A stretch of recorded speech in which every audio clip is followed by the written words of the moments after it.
Doc Linnehan, who ran the team, lived right next door to Division Avenue High School. Well, Doc Linnehan was a fixture of Levittown with his store. Also that he loved softball, or any kind of sport. He had fast pitch team, and then he was always around.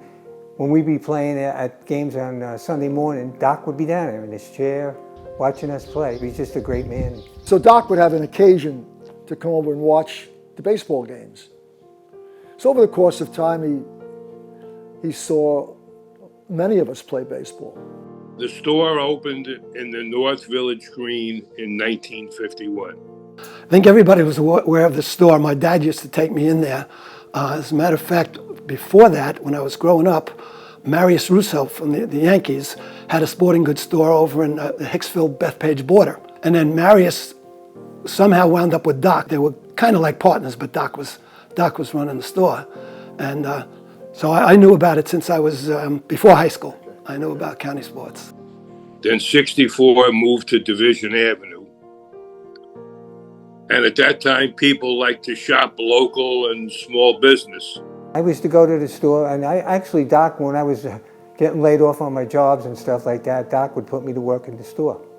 And George would be there, and we'd hang out a little bit, and then he'd work down the basement. From his little store in Levittown, he always managed to get us to tournaments somehow. Oh, Doc.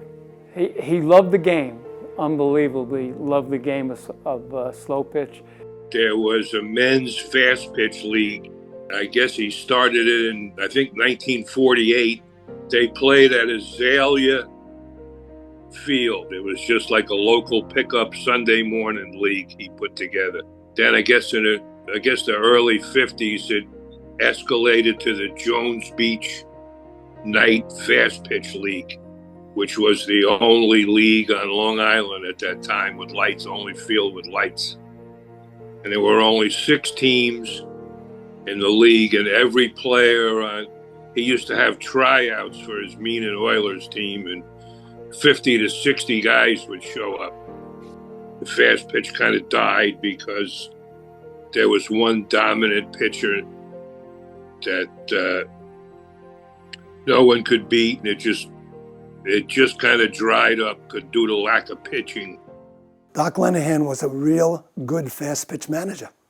And Doc is the only softball manager to take a team to the fast pitch nationals and also to the slow pitch nationals and get to the finals in both tournaments. He probably saw what everybody else saw, that the fast pitch game was becoming a pitcher's battle, 1-0, 2-0, 2-1.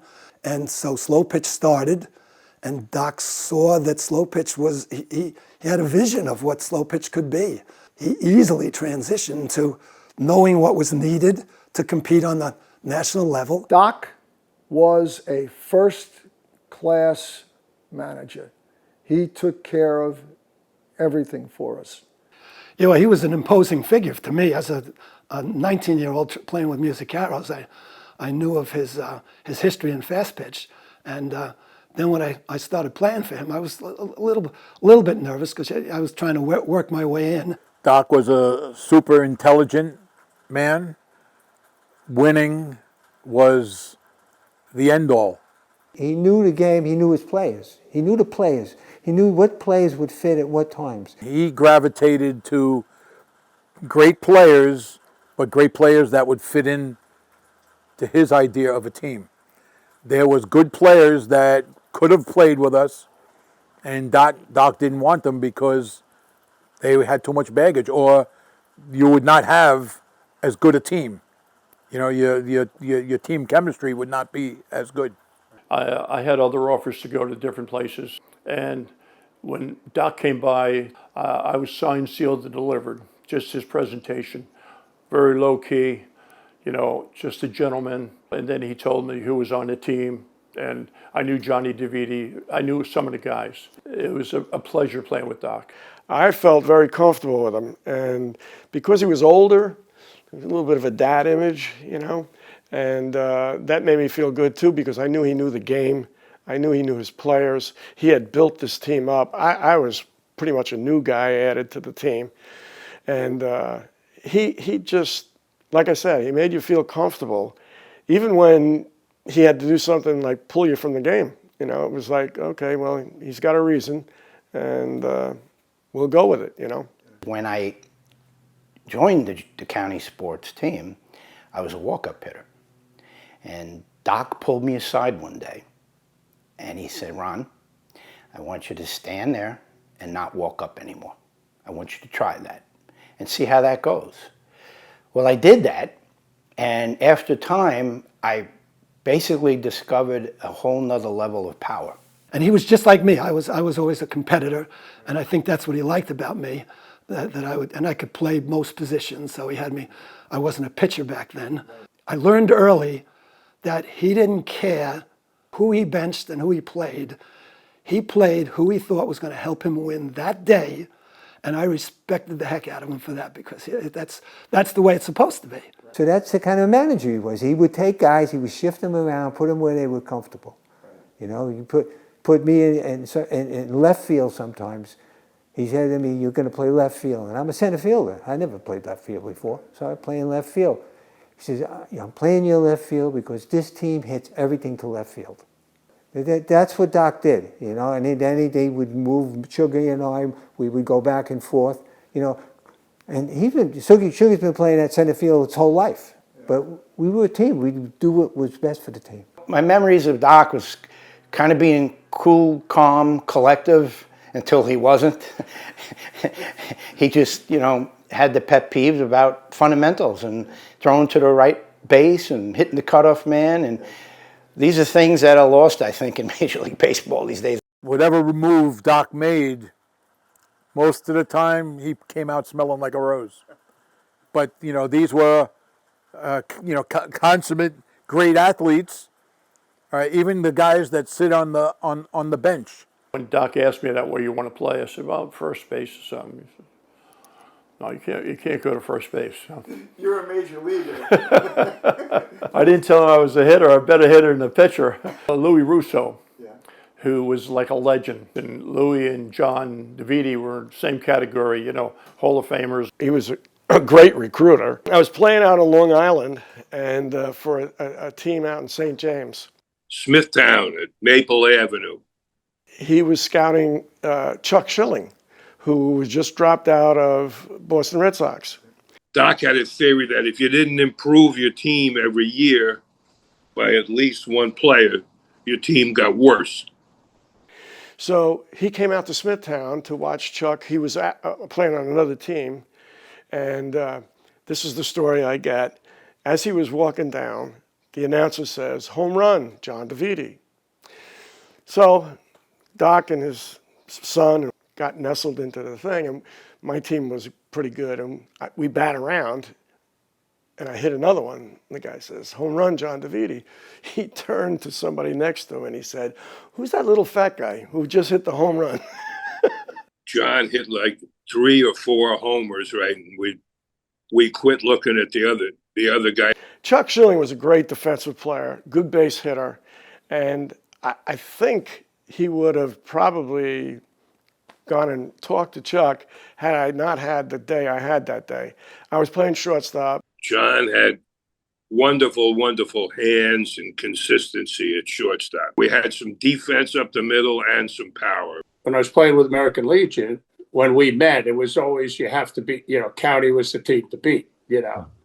We won the Nationals in 72 with that team, and we won the Nationals in 75 in Providence. The following year we played, and we got back to the Nationals again, and we didn't do well, or we didn't win it. So then Doc asked me again, and I said, I'd be happy to play with you. So in 77, I joined the team.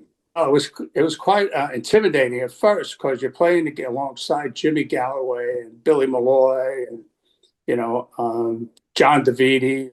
But when he approached me to play, I was totally taken back. I said, oh, you know, and then got my chance, and I enjoyed every minute of it. I just remember Doc coaching third base all the time, you know, and he you could always hear Doc saying, come on, come on, come on, come on. And that was when he was circling, trying to get runs in. as you circle the bases. Playing for county sports was more like you were playing in the big leagues. You know what I mean? You had a position, you had to play your position, you had to do it well. If you didn't do it good enough, someone else will take over. And that's life. County sports was always one of the favorites in all these tournaments we went to. Definitely, right up there with Little Caesars or Skip and Hogan's.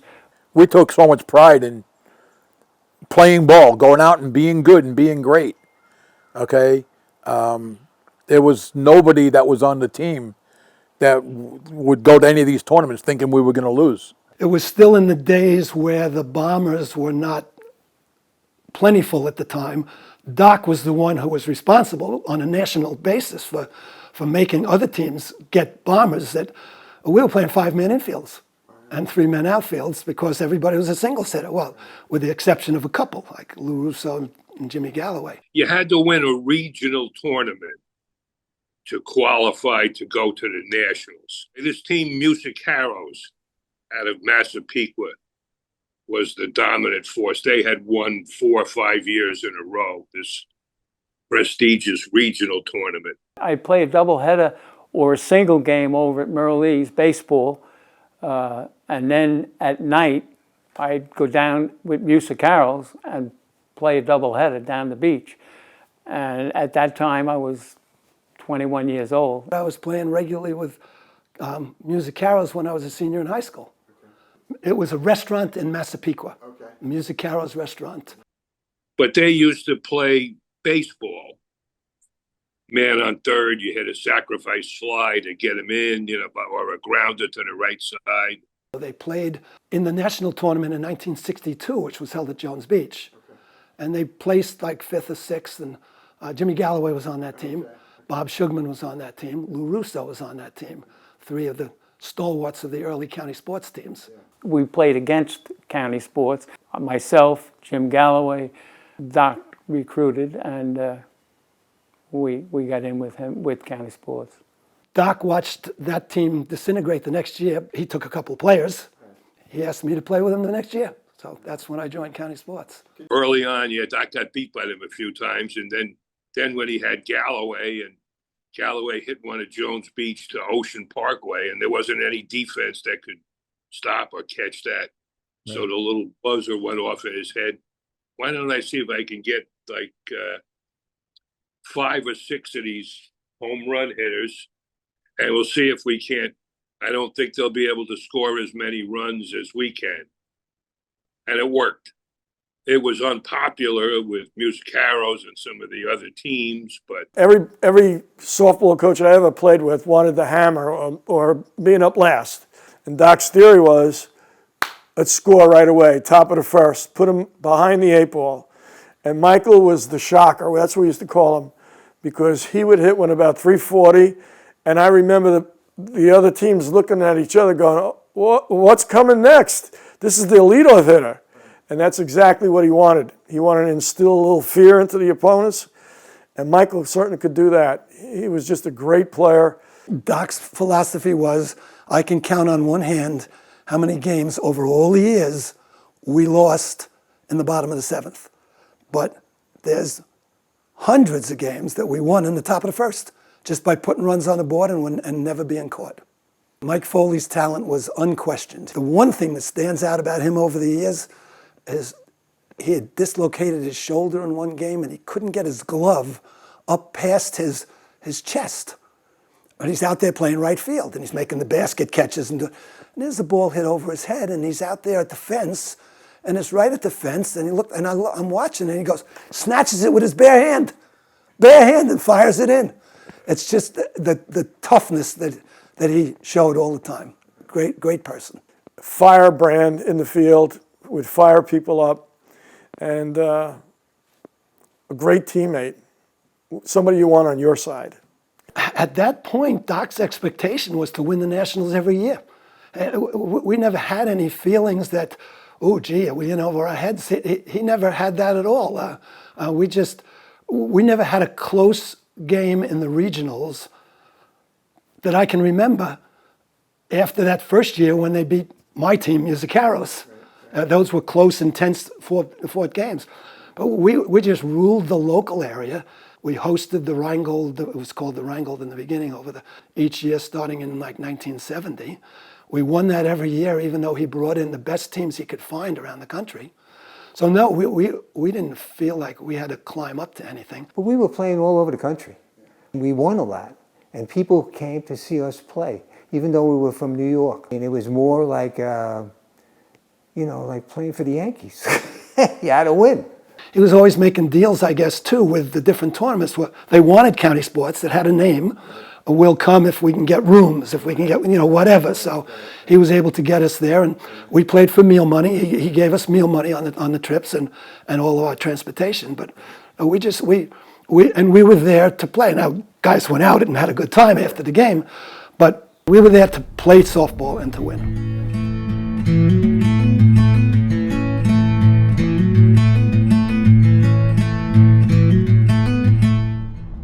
When we went away to tournaments, our wives came, our children came. We stayed in the same hotels together. In between games, we would be all around the pool, and everybody, like Gary Richter was picking up our kids at that time when they were little and coming into the room and playing with them, and it was a social thing. Between all of us.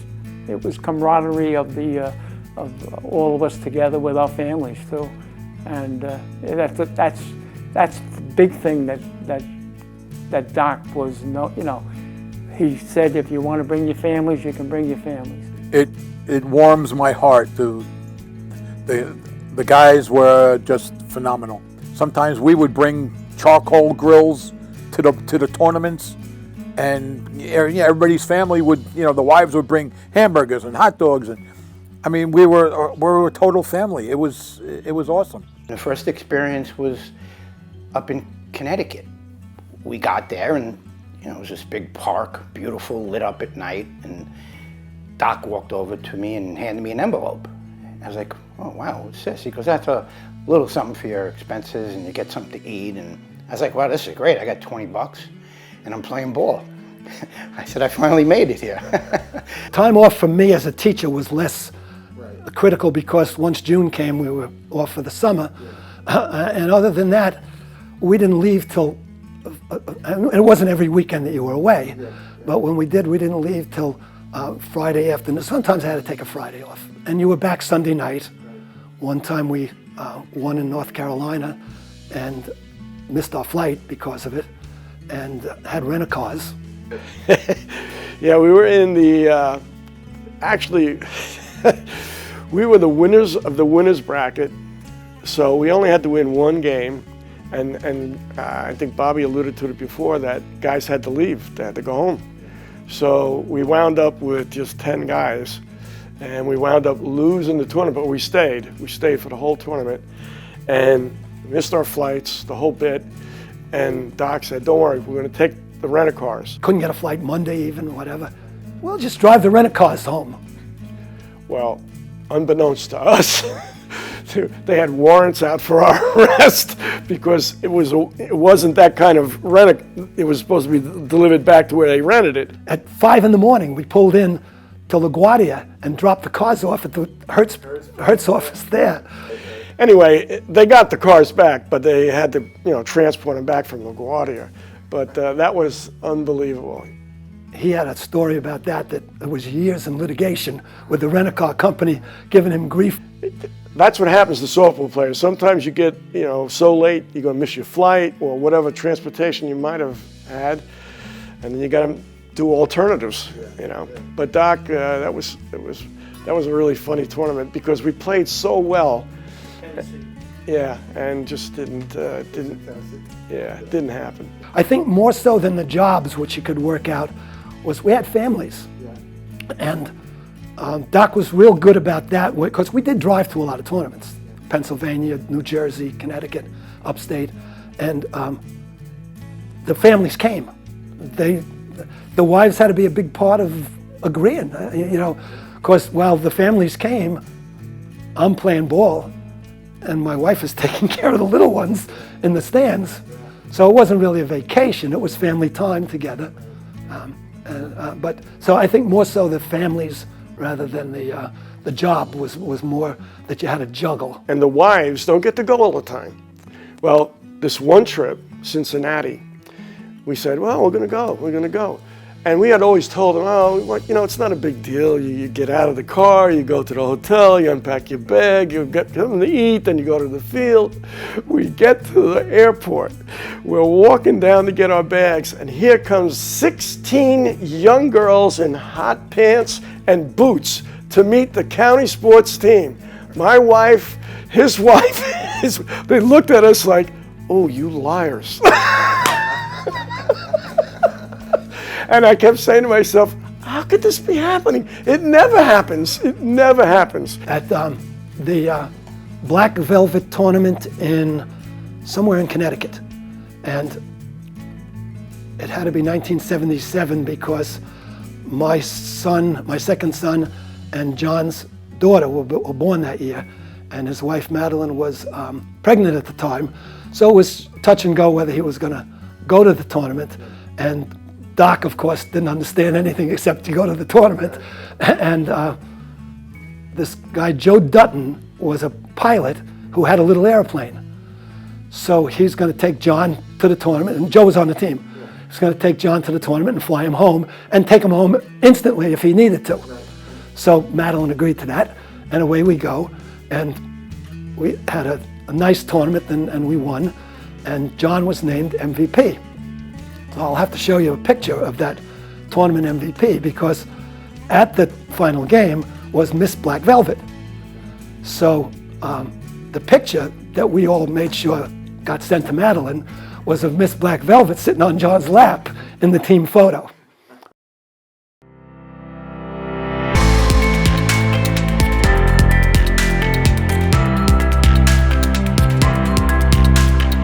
In '68, Doc got the national tournament here.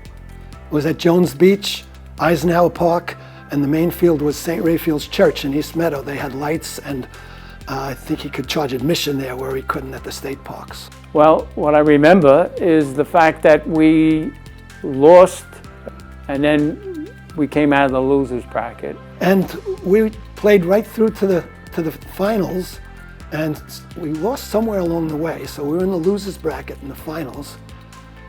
And it rained like crazy on Labor Day. And the team was Joe's Pizza from Milton, Florida. The manager was the pitcher. And he decided to stay an extra day. He could have claimed the title with no losses. And then they decided they would stay over, and we played them a doubleheader at St. Raphael's. Stayed the extra day, and we beat him a doubleheader. But it was, I didn't play a whole lot in those games. I was still working my way into the lineup. Defensively in the outfield here and there. And I remember the last game we played, I think, and it was a close game. And Doc put me in to play right center, and Bertie was in right. And we both made two good, nice catches, and we won maybe by a couple of runs or a run. You know, it was close. But it was a great tournament to win, and that propelled county sports. Because in 1966, their first year they were second place. My first year with them, we were third or fourth. We were right near the end. And '68 we won, and then '69 and '70 we were right there too.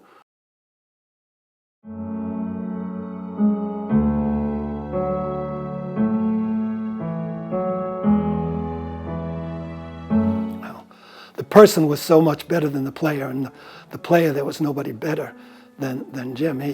He worked at Creedmoor State with kids, and wherever we went, you had to look around to find him when it was time for batting practice or infield. So he was off on some back field with a bunch of kids hitting flies to them or grounders to them. He was just like a Pied Piper. Oh my God, he was a sweetheart of a man. He never a bad word came out of his mouth. Nicest guy you ever want to meet in your life. Nice family, his wife, his children, everything. It was just a wonderful experience knowing Jimmy. He was just a gentleman you would always want to know. Jim Galloway was phenomenal as a person, a man, a player. He was my roommate for parts of years, and when we were in the pro league, Jimmy and I roomed together. When he was in college at Bluefield State in West Virginia, he led the nation in free throw percentage on the basketball team. He was a fabulous athlete. Well, I think everybody first starts out with, what a gentleman. I mean, talk about not speaking about yourself and the accolades that he received. And I mean, very humble. And some of the things he did were so extraordinary. I mean, we were in York, Pennsylvania, and we were warming up before the championship game. And I remember this distinctly. This kid hopped out of the stands and ran over and started playing catch with Jimmy. And I would have thought, you know, somebody would have said, hey, we got to get ready for a game, you know? No, Jimmy started playing catch. Now this kid was evidently a fast pitch pitcher, and he started throwing to Jimmy, and Jimmy started throwing back to him. And they started getting further and further away. Do you know that the crowd was into they weren't watching anything else. They were watching these two play catch. And after about 10 minutes, he stopped, shook the kid's hand. The kid jumped back into the stands. I said, look at this guy. I mean, one of the best players in the country, and he's taking time for someone he didn't even know. He had special talents, so humble. When we went away, everybody was going out to get a six-pack of beer and had to get a gallon of milk for Jim. He had to have his milk. I met Jimmy when I was 16 years old for the first time. I watched him play, but I met him and I shook hands with him, and I just said to myself that there was so much greatness in this man. I just knew how, you know, good and great a person he was, besides in softball. It's like the Babe Ruth of softball. The guy, everywhere he went, no matter what state we played in, Long Island, could be anywhere, people would gather around like you wouldn't believe. Like this was the biggest thing in softball. Galloway, the most feared hitter in softball. We played in Wilkes-Barre, Pennsylvania one time. In right field, there was beyond the fence, there was a huge hill. On the top of the hill was a set of railroad tracks. Galloway hit the ball over the fence, over the hill, onto the railroad tracks. He had extraordinary power to right field. He was a threat to hit a home run every single time he got up. And he had a lovely wife. She always came on the trips with us.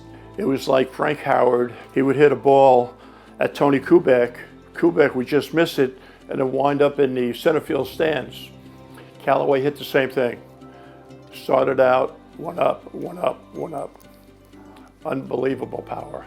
Like I said, he would do things in the field, and Doc knew how to use him. There were times, I know Leek and Bobby can tell you, he would have Jimmy on the mound, and then he would take him out and put him on third base when a big right-handed hitter would be up, and he'd make a tremendous play at third base. Then a left-hander would come up, and he'd move him over either the second or first and do the same thing over there. It was like anywhere you put Jimmy, he could make the play. He was called Mr. Softball at that time. And at Jones Beach, at the old field and the newer field, people came to watch softball. It wasn't that they were on the boardwalk for the evening and say, oh, what's going on here? Let's go over, there's a game. These people came down because they wanted to watch, especially Jim Galloway hit his home runs, and he hit many of them. Story that comes to my mind, the best story that I can remember about Jim, was after he'd retired.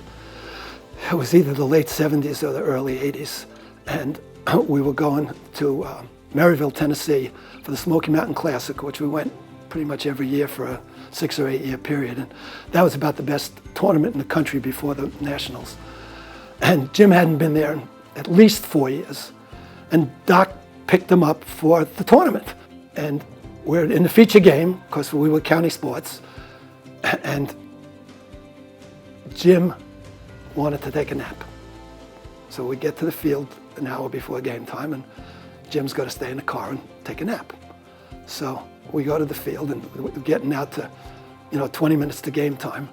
And nobody there knew that Jim was even there, except us. Doc says to me, Rick, go get Jimmy. We got to get him here. It was an unbelievably attended tournament, filled with people. Now I had to walk in front of those people all the way down past right field, down to the parking lot. I wake up Jim, and we're coming in. So now Jim's got his bat, and everybody had their own bats in those days to bring in. So we're walking in, we get to the right field foul line, and I'm walking next to Jim, and we're walking toward home plate, and I'm looking at the crowd. It's a huge crowd, and as we're walking, I'm starting to hear mumbling. Is that Jim? Is that Galloway? And it got more and more, and before you know it, we didn't get to home plate. There's this roar from the whole plate. Jim Galloway's here. It was just incredible. And his first time up, he had a little pop up the short, and he didn't even take batting practice for 4 years. His second time, he grounded out the short, and I remember Doc saying to one of the players, I guess, he said, I'm going to give him one more at bat because I don't want to embarrass him. He hit a home run and had a great tournament. He just needed a couple of swings to get warmed up. And that was it. He played that one tournament with us that year and stayed retired. He used the wooden bat that we had to get him to say, Jim, you can use the aluminum bat now. A Louisville 125Y made out of hickory. It weighed about 40-something ounces, the heaviest bat you could ever imagine. Yeah, he used the craziest bat you ever saw. It was like a bottle bat, and he was comfortable with it. So, they always tell you, when you're comfortable, use it, And Doc had to hide his bat to get him to use an aluminum bat in a tournament. The first time he got up, he popped up to the pitcher, and he kind of put the bat down in disgust. Then the next time up, he still didn't have a choice. He had to use it again, and he hit one of his monster shots. And he goes, oh, I guess these are pretty good. Maybe I'll stick with it a while. he was amazing. He was just, you had to see it to believe it. I mean, he went to places where no one's ever hit a home run. 400 feet, he hit a home run.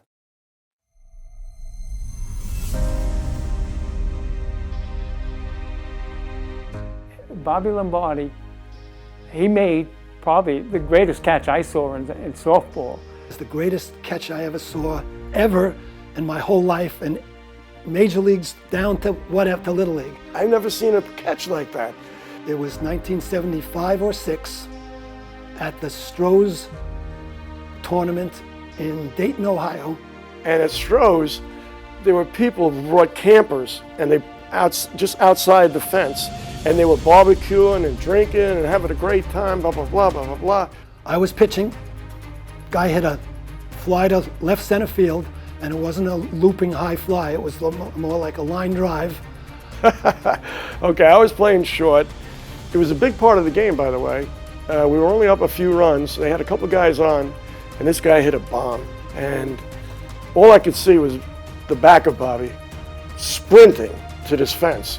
I turned around. Bobby Lombardi had drop-stepped and was sprinting toward the left center field fence. I was playing left field.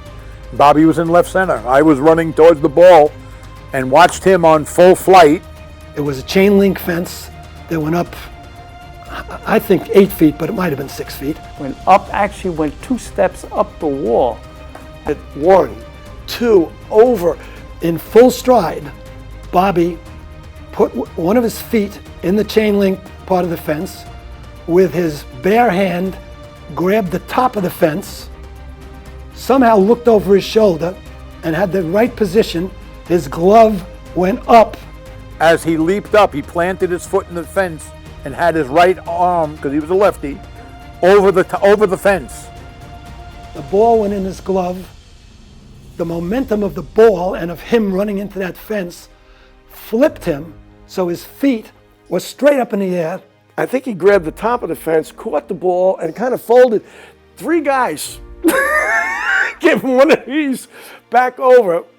I got chills. It was like incredible. And I remember Mike Foley saying the same thing. He goes, "Oh God, I got goosebumps." And we all just stood there with our mouths open in awe. We won the tournament, so we were going to get the MVP. And when they were announcing the all-tournament team, he was on the all-tournament team, and then they were going to announce MVP, and the fans all started chanting, "Lombardi, Lombardi." It was that good a catch. Everybody out there in the campers for Lombardi, MVP, by that catch alone. I've never seen a better catch in major leagues, minor leagues, and I've seen a lot of games. That was the one. And Bobby, of course, it was a good catch. Flipped over the fence. I think it was in Ohio. Yeah, I remember that game. I think we won the tournament. Yeah. We were in, and I was playing left center field, and this guy hit a fly ball, and I just turned around and ran as fast as I could to the fence. My back was turned, so I jumped up, and as I jumped up, I turned my head, and there was the ball, and I caught it. Gary Richter was holding my leg so I didn't fall over the fence. So it happens. Sometimes you get it, sometimes you don't. I wouldn't be where I am, especially without some of the older guys. Because they taught me and instilled, my work ethic and my lack of fear of being up in any situation. All these guys were older than me, by most of them 10, 12, 14 years. I literally became a piece of every one of them, okay? I took from 3 different outfielders, Steve Sharina, Bobby Lombardi, and Bobby Schugman. They taught me how to play the outfield. I was a third baseman in baseball. But I had the most awesome teachers, men. They taught me about softball, life, family. I mean, they were a big part of who I am today. Gary Richter was one of the youngest guys that played with us. He played on the Astros first, and then he came over to our team. Just a great man. Besides being a great guy, the guy could play. Gary and I drove together because Gary lived out by me. So we had probably a 40-minute ride to Baldwin Park once a week, a 30-minute ride to Caniac Park once a week, and when we were playing in Jones Beach, another 40-minute ride. So 3 times a week we were driving.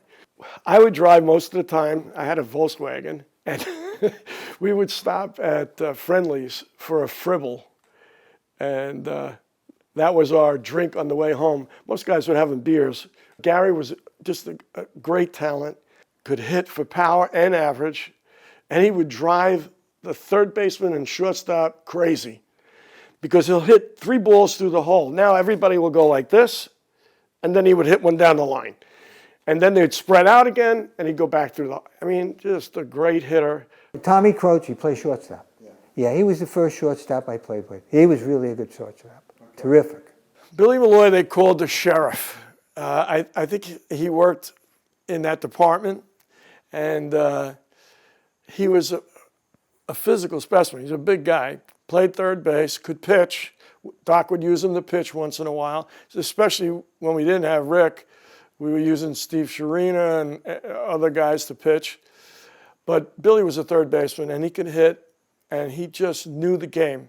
But his strength really was hitting. He could hit. And if we played on a 285 fence, he hit a 287. If we played on a 300 fence, he hit a 302. He didn't waste anything. It wasn't a Jim Galloway, ooh, there it goes. No, but it was over and gone. I played with Louis Russo. He was a good player. Yeah, played first base. Yeah. Another nice guy, real want to win guy. So much I could say. He just, he encapsulated a lot of things. Tough competitor. Oh my God, so tough. He wanted to win very, very bad. He had the ability, and some people said that he had the same home run ability as Jimmy Galloway. And at one time that he and Jimmy were neck and neck with power. And I got to play with Louis, and Louis was just a great player, a teammate that you wanted on your side. And we were playing in Baldwin Park for the regional tournament. And J.R. Elio, who was a really good player, was playing with the Nets. And J.R. started yapping. And Louis got up off the bench and he pointed to him and he said, J.R., I'm going to tell you one time, sit down and play the game, no more talking. Because Louis was the kind of guy that you didn't like go against him. Nobody went against him. He just was a tough guy and he exuded that. I mean, he didn't have to say things sometimes. You just knew when Louis was around, hey, play, that's enough, that's enough. And just a good guy, great player. Louis, the captain, the godfather. He played all those years for Doc, and then he ended up playing for me at the end until the 81 team. Kind of the team leader, the unofficial captain. Everybody listened to what Louis had to say and took his direction. Ricky was a phenomenal pitcher, okay? Ricky is one of the hardest working individuals that I've ever known, and that's probably one of the biggest things I admire from him.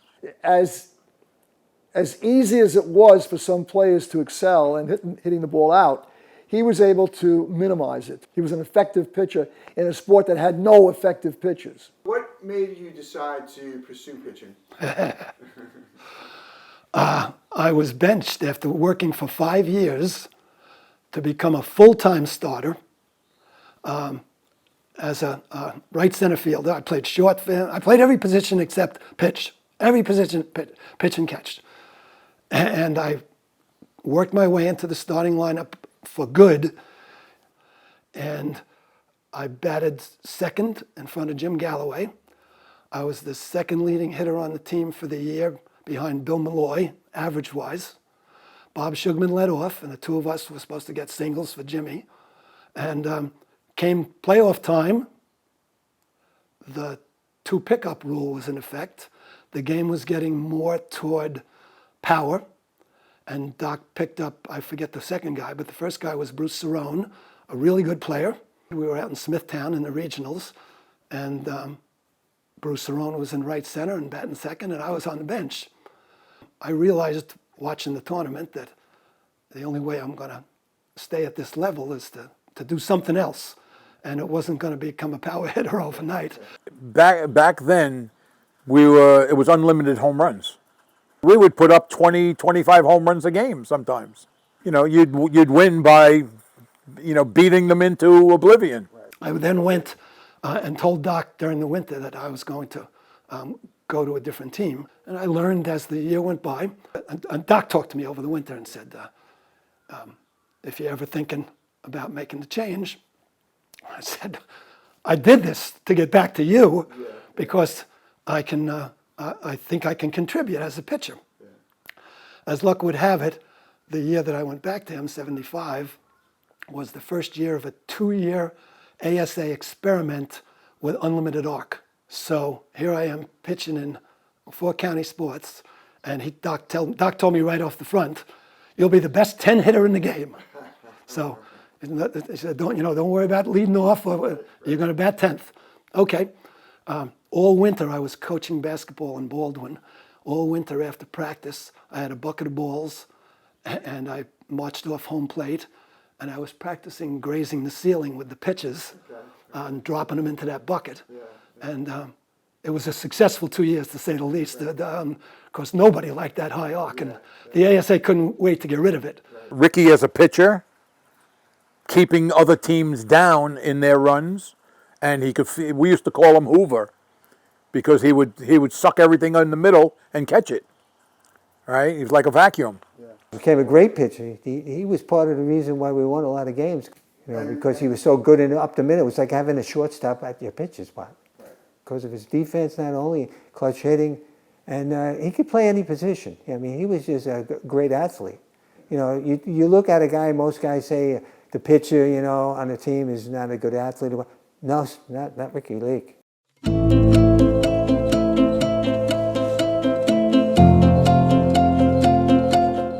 John and I had just come back from playing with Doc in York, Pennsylvania, 79 and 80. And when we came back, Doc brought Kurt Brock and Ernie Hicks and one other guy.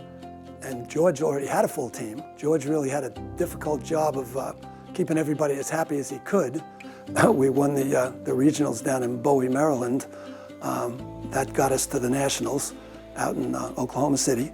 And it was a hard-fought tournament. There were mostly good teams, but one great team was that Garrett Dandy Holmes, I think their name was, from Oklahoma City. When we got out there and we saw our competition, we knew this wasn't going to be an easy thing. And the home team was stocked, this Garrett Home Construction Company, whatever it was.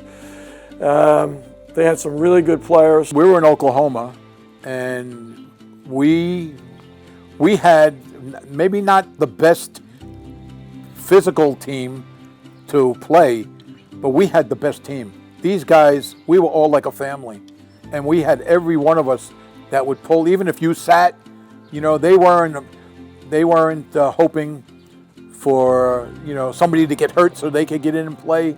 Louis Russo, Gary, Johnny Davide had a tremendous year as usual. John was very consistent. He would hit 3, 4, sometimes more home, but you just expected it. He controlled that infield. He knew, you know, great fielder, great hitter. We had a guy named Ernie Hicks from New Jersey that had a phenomenal year. Chan Baker, in one game that we were down 15 runs and we scored 17 in one inning to go back on top.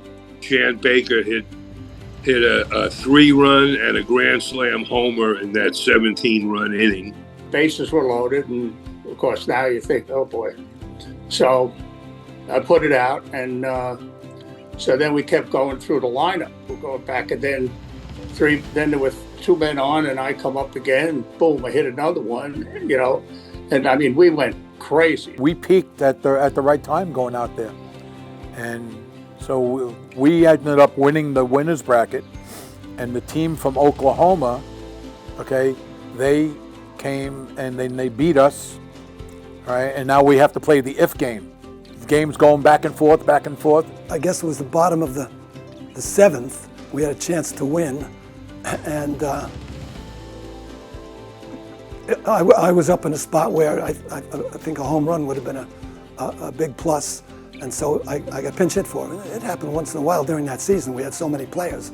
And because we made some moves, Rick, our pitcher, got bounced, and we stood out there after we didn't take the game in the bottom of the 7th, and Doc was trying to figure out who was going to do what, and Rick came up and said, "Well, John could do the Smithtown shuffle for him on the mound. Let him pitch." So I went from short to pitch. Hank Cluse went to short, and we moved some other guys around.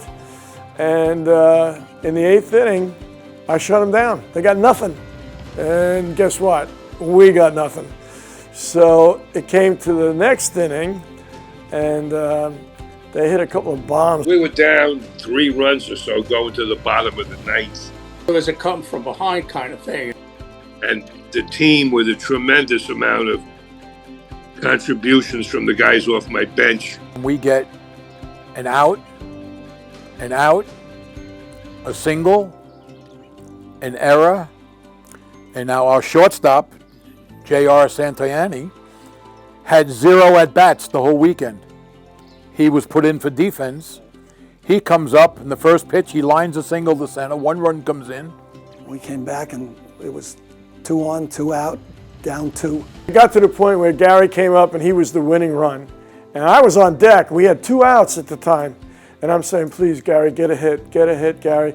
We knew Gary could do it. And I came up and I hit a 3-2 pitch. And I'll never forget the flight of the ball that Gary hit. I just heard it off the bat, and I said, oh, that's got a chance. It was not only over the temporary fence, but it was off the wall of the minor league ballpark that we were playing in. And sure enough, it went out, and we won, and the rest is history. I felt like Reggie Jackson after he hit, the 4 home runs in the World Series. I knew I wasn't making out. from playing with all those older guys when I was young, they all taught me to never fear to make out. I wanted to be up in that spot. But it was really exciting. I mean, I guess if you're going to plan a national, go right down to the end, extra innings, it can't be more exciting than that. So it was a great finish. Like the team that we played in Oklahoma was, on paper and on stats, was much more power than we had, at least as much experience. But our guys, afraid of anybody, they stayed within themselves and just performed, you know. I was speechless, emotional. It was quite an accomplishment after all the work.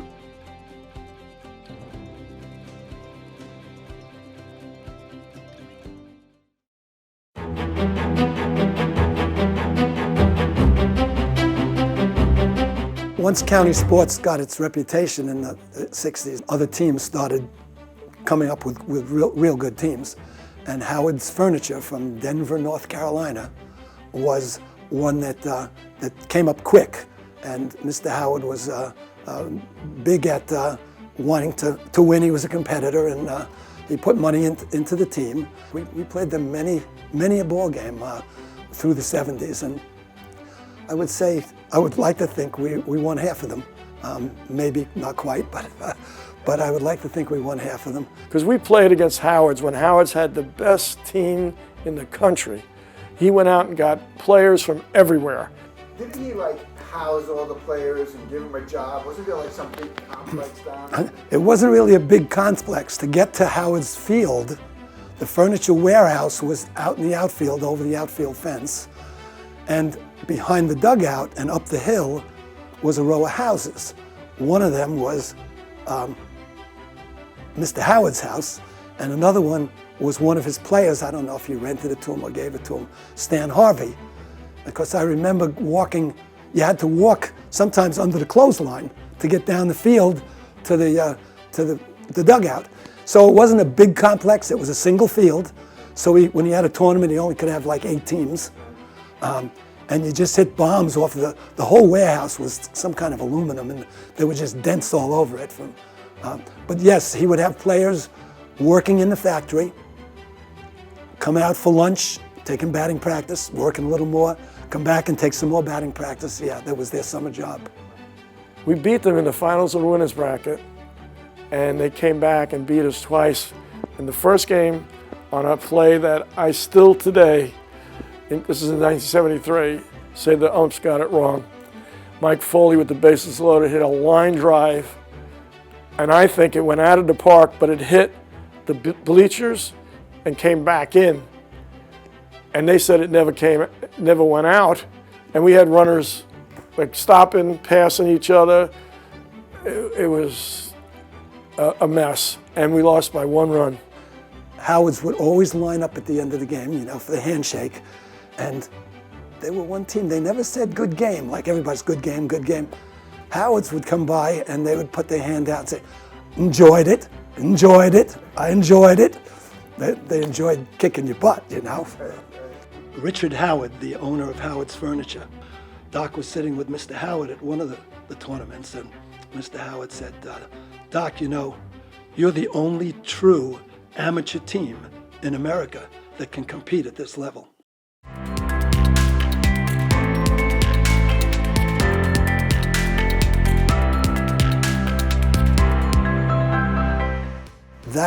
That year, I thought about that it was going to be my last year. I think I was 41, and my kids were almost past Little League age. I wanted to coach them in high school and all too. We were at Zinn's in Pennsylvania, and there was a pitch I threw. The umpire called it a ball, and I lost concentration. I'm kind of saying something to the umpire and throwing the next pitch. And it came back at me, and I got the glove up and turned my head. It hit me right in the side of the head. Down I went in a heap, and my kids were at the tournament, and they never watched the games. They're always playing somewhere. Well, they watched that. They saw that. And it wasn't serious, thankfully. And 2 weeks later, I was back playing. But that made me decide that was it. That was my last year. But I wanted to go to that last national tournament. It was out in Parma, Ohio, where my tournament career began with county sports back in the 60s. And so we went out there, and John didn't say anything to me about him. But just before the championship game, he said, "Well, Rick, I know you're retiring, and so am I. This is our last, this will be our last big game together." So I said, "Whoa." And then the announcer, I don't know if you know Ray Mulphy, he was considered the golden throat. Doc brought him to tournaments, and he announced all the tournaments. And he made the announcement before the game when he announced the players that we were retiring. So it was kind of emotional. And then to play as well as we did, and we did get beat in the finals. But and I said to John, I said, "This was a great tournament, and you and I understand what we just accomplished. But these other guys here, they just played so great. They carried us, and I don't even think that they realize what they've done. Maybe someday they will." Well, I just remember that everything was clicking really well as a team, and there was a bunch of different parts put together that was just working. And that was when Sal Romano had kind of landed on the scene around that time too, and another giant-sized man with tremendous power. And I think we had assembled, and Doc and George and Billy, they really assembled a tremendous team. And I think what I mostly remember about it is that nobody really thought we had a chance to win. I didn't know what kind of chance we had because there was a lot of really good teams. The team that won at Star Path was loaded. They actually picked up an ex-major leaguer, Doug Flynn, and he wasn't really their main guy. They had some really good talent. As we started to advance, I think there was maybe 4 teams left, 5 teams left, and we were in the final round to get to the final. One of the other Long Island ball players, who was with County Sports, had been playing with a team, Simsbury, out of Connecticut area. He walked by our field, and he was going to play one of the top teams in the country, Athletic Shop.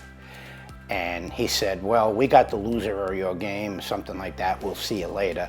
And basically, they went home. So he didn't see us later.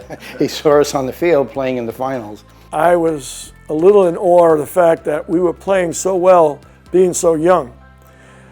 We had some guys who had some great tournaments, and I remember we were trying to avoid this Louisiana team that was averaging about 35 runs a game. And we had just lost the game in the finals of the winners bracket, and we were waiting to see who was going to come down to play us. And it was the Louisiana team against a team from Ohio, which was Hillcrest Tavern, another good team.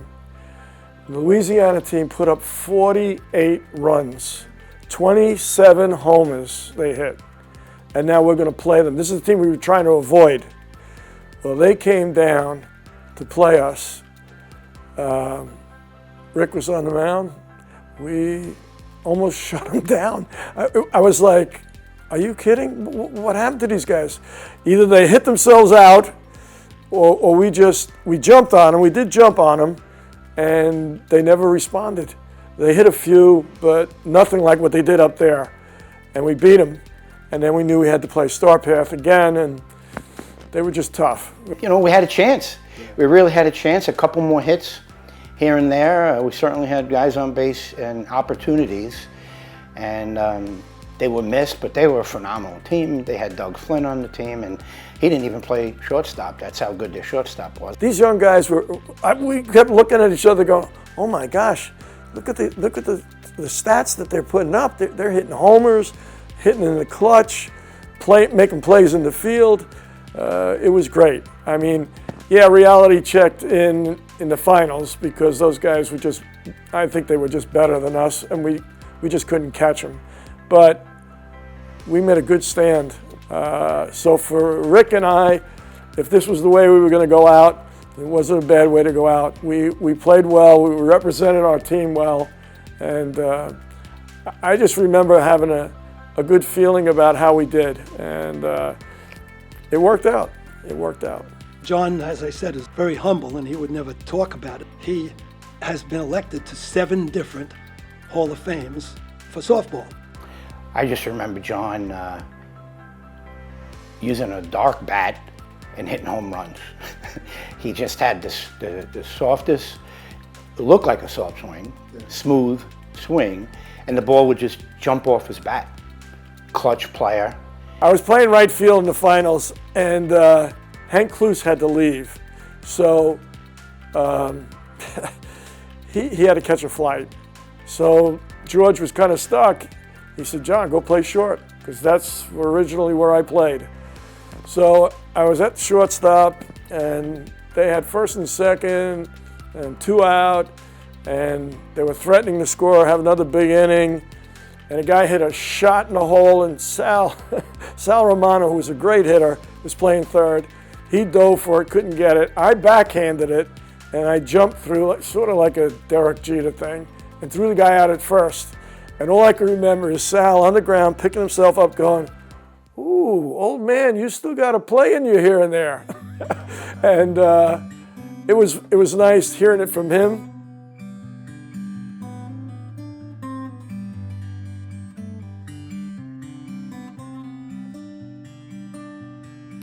It was a great experience for me.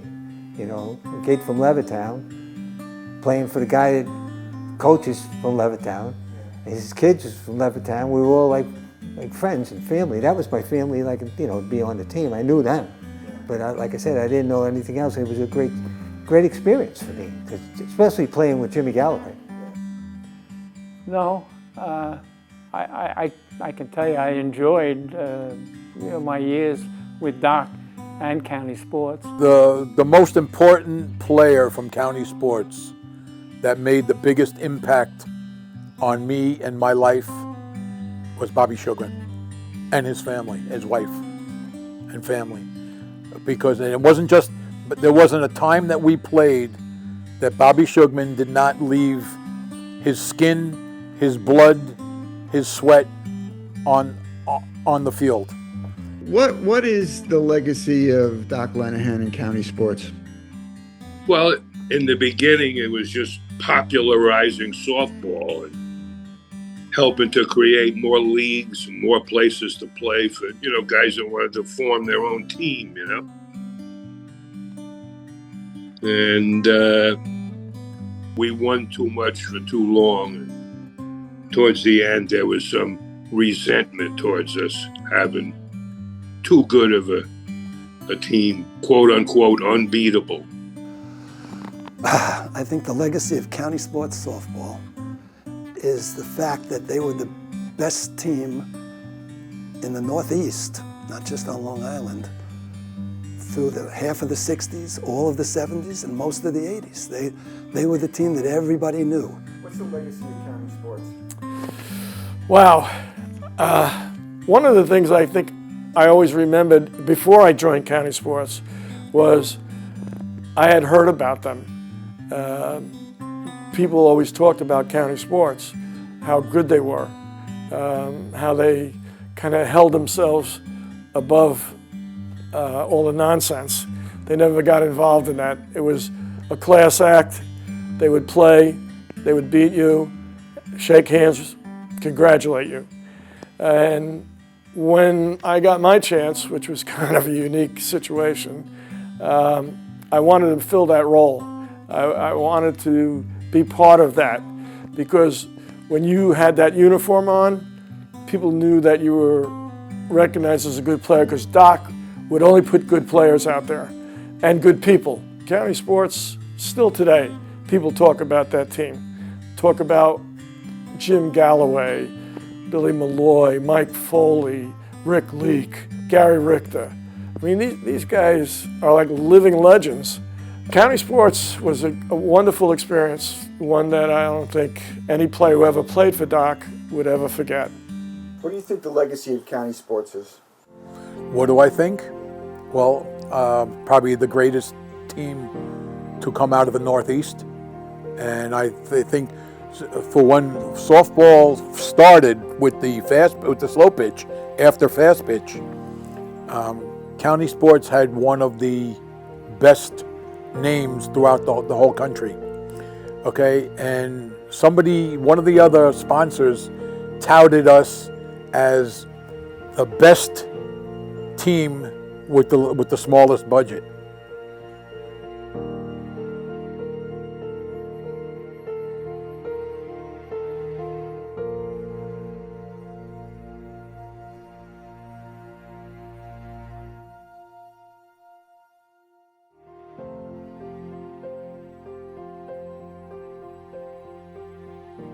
Oscar Stedman could have played for any team on Long Island and chose to play with County Sports as a sub because he wanted to play with and on the best team.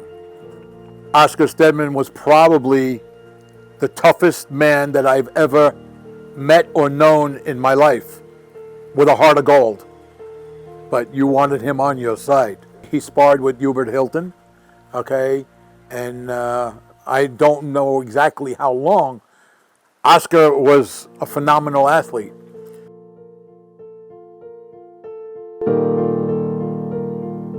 Bird Smith, we call him Birdie. Cocky kid from Wantua High School, from Wantua, walked in the store at 18 years old and said, I can be one of the best players on your team. He was a great player, and I've never seen anybody attack a ball like he did. He would take a front step where he looked like he was stepping over a barrel.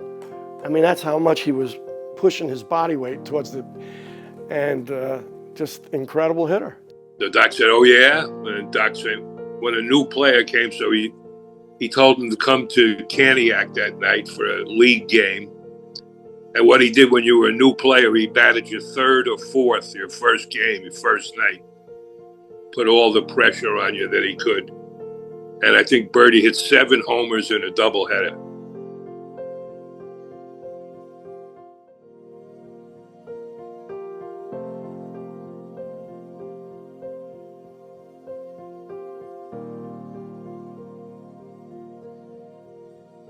Steve was such a great person. He just passed last year. Steve grew up and had polio as a youngster. I grew up in Baldwin, went to Baldwin High School. His phys ed teacher was Bob Schugman. And then he hooked up with George's team because he just loved sports. He worked for the Stratomatic Game Company. He was one of the, not founders, but he did all the programming for them of the game cards. And he sent a game to Keith Hernandez every year, and Keith would mention him on the broadcast, the Met broadcasts. Stevie was a good friend, first of all. He would give you the shirt off his back, and literally at times did things like that. But he knew the game, and Doc knew that he knew the game. He got involved with Doc as scorekeeper, and he kept stats that were unbelievable. I mean, if you sneezed in the dugout, somehow he had it written down. But more than that, he was a team guy. He loved being part of the team.